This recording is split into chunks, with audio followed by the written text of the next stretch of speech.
RSS इस देश के लिए सबसे बड़ा खतरा है। देश ने उन्हें बदनाम करने में कोई कसर नहीं छोड़ा। नाम था एमएस गोवलकर। उस समय ये आरएसएस के चीफ थे। उनका बलिदान भारत की आत्मा में आज भी बसता है। 1962 की इंडिया चाइना वॉर, पर अभी तो बस शुरुआत थी। 1965 में देश पर एक और खतरा आया। पाकिस्तान ने ऑपरेशन जिब्राल्टर शुरू किया।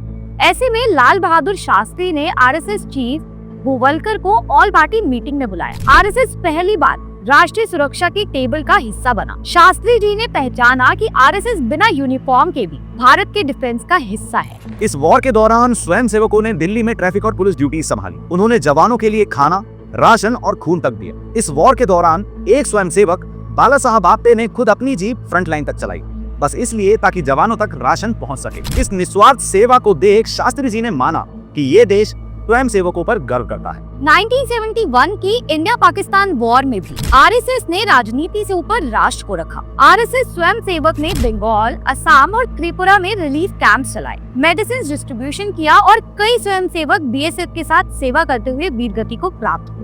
1947, 62, 65 और 71 की वॉर्स में भारत में कांग्रेस की सरकार थी। वही कांग्रेस जिसने सुप्रीम कोर्ट से क्लीन चिट मिलने के बाद भी आरएसएस को बैन कर दिया। इसके बावजूद आरएसएस ने हर मौके पर नेशन अबव पॉलिटिक्स का एग्जाम्पल सेट किया और आजकल के पॉलिटिशियंस के लिए ये समझना बहुत ज्यादा जरूरी है। 1999 कारगिल वॉर के समय भी स्वयं सेवकों ने आर्मी, लॉजिस्टिक और सिविलियन सेफ्टी की जिम्मेदारी उठाई और भारत माँ के वीरों के लिए एक इनविजिबल फोर्स बन गए थे। पीएम वाजपेयी ने खुद कहा कि आरएसएस की जड़ में सेवा और संगठन है और इसी से देश मजबूत बनता है। पिछले 100 सालों में आरएसएस पर कई आरोप लगे, कई झूठ गढ़े गए, पर जब देश पर आंच आई, स्वयं सेवकों ने बार बार दिखाया कि देश से ऊपर कुछ भी नहीं, इस राष्ट्र से ऊपर कुछ भी नहीं। और ये बात सिर्फ कहानी नहीं है, ये सब ऑफिशियल रिकॉर्ड्स और हिस्टोरिकल आर्काइव्स में लिखे गए। न उनके नाम इतिहास के पन्नों में लिखे गए, न उनके फोटोज मेडल के साथ लगे, और हर जंग में, हर दर्द में खाकी शॉर्ट्स पहने स्वयं सेवक भारत के साथ खड़े रहे। न शोर, न प्रदर्शन, बस सेवा।